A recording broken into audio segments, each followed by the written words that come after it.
එයාට කියනවා අරහත් කියලා. මොනවද තියෙන ප්‍රශ්න? මොනවද තව ඉතින් අහන්න. ඔය තියෙන්නේ අහන්න.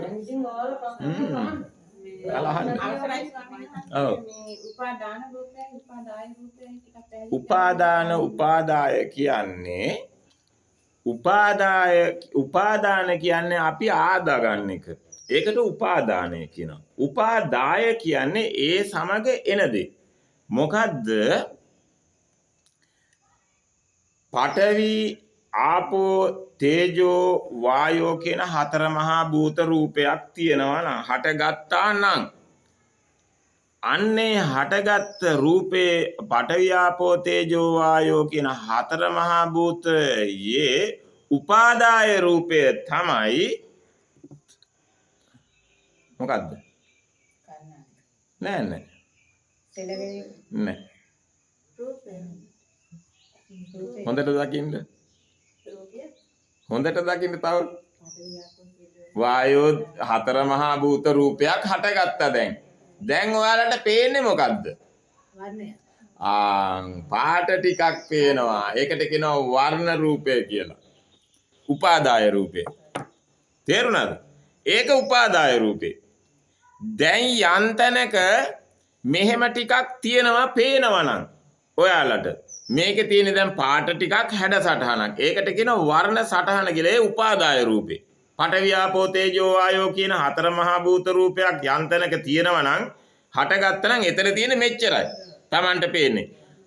එතන දැන් ප්‍රඥාවන්තයා හිතන දැන් මේක පඨවි ආපෝ තේජෝ වායෝ හතර මහා භූත රූපයක් එතන තියෙනවා. සත්‍යේ පුජ්‍යලේද දෙයක් වස්තුවක්ද? නෑ එච්චරයි තියෙන්නේ. ඒ උපාදාය රූපේ. එතකොට මෙන්න මේ පඨවි ආපෝ තේජෝ වායෝ කියන හතර මහා භූත රූපය තියෙන තැනක උපාදාය රූපයක් තියෙනවා තව. මොකද්ද ඒක? ගන්ධයක් තියෙනවා. තේරුණාද? එතකොට මෙහෙම ලං කරලා බලපුවාම ගන්ධයක් තියෙනවා. ඒ උපාදාය රූපේ. හැබැයි ඒ උපාදාය රූපේ හම්බ වෙන්නේ නැහැ හතර මහා භූත රූපයක් නැත්තම්. තේරුණාද? ඒකට උපාදාය රූපේ කියනවා. ඊට පස්සේ පඨවි ආපෝ තේජෝ වායෝ හතර මහා භූත රූපයක් තියෙනවා නම් අන්න එතන රසයක් දැනෙනවා. ඒ උපාදාය රූපේ. නැත්තම් රස දැනෙන්නේ නැත. ඒ වගේම පඨවි ආපෝ තේජෝ වායෝ හතර මහා භූත රූපයක් තියෙනවා නම් අන්න ඒකට තියෙනවා වන්න ගන්ධ රස ඕජා. ඕජා රූපයක් තියෙනවා. ඒක අපිට පෙන්වන්න බෑ. මෙන්න මේක නොවිසිරී ගතිය තියෙන ගතිය.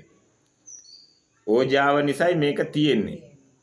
මේ වගේ දෙයක් නිස්පාදනය මේ බාහිර තියෙන්නේ ඕජා රූපය නිසා. තේරුණා? ඒක පෙන්වන්න බෑ. ඒක දකින්න බෑ. ඒක ප්‍රඥාවෙන් හිතන එකක්. ඒ කියන්නේ මේක නොවිසිරී තියෙන්නේ ඕජා රූපය නිසායි. මං කියන්නම් ඔකට උදාහරණයක්. මම මේක හොඳටම රත් කරලා පුච්චනවා. පුච්චලා ඉවර වුණාට පස්සේ මට මේක මෙහෙම තිබ්බම තියන්න පුළුවන්ද? දූවිලි ගොඩක් අලු වගේ තිබ්බා. තියන්න බෑ. ඒ කියන්නේ ඒකට පවතින විදිහක් ඕජාවක් නැහැ. අන්න ඒ වගේ එකක් වෙන්නේ. එතකොට ආන්න එකට කියනවා උපාදාය රූප කියලා. තේරුණාද? ඒ වගේම තමයි මේවා දෙකක් හැප්පුණොත් සද්දය කියන එකක් උපාදාය වෙනවා. ඒක ඒ හැප්පුණොත් අනිවාර්යෙන් ඒක වෙනවා. ඒ අරගෙන ඉන්නේ ඒක සද්දේ. අන්න ඒකට කියනවා සද්ද රූපය කියලා. ඔන්න ඔය ටික තමයි උපාදාය කියන්නේ. ඕක දැන් උපාදාන කරගන්නවා. උපාදාන කරගන්න ආය කොහේවත් තියෙන එකක් අපි බාර ගන්නවා. තේරුණාද? ඒකයි උපාදාය උපාදාන කියන්නේ. ආදානය කරගන්නවා අරක පවතින එක. ඒකත් එක්ක එන එක. එතකොට මේ ලෝකේ යන්දයක් කියනවා ඒකත් එක්ක එන දෙයක් තියෙනවා. ඒ එන දේ තමයි වර්ණ ගන්ධ රස ඕජා කියන්නේ. අනිවාර්යෙන් ඔක තියෙනවා නම් ඒ ටික එනවාමයි. අනිවාර්යෙන් එකක් නැත්නම් ඒ ටික ඇත්තෙත් නැහැ. තේරුණාද?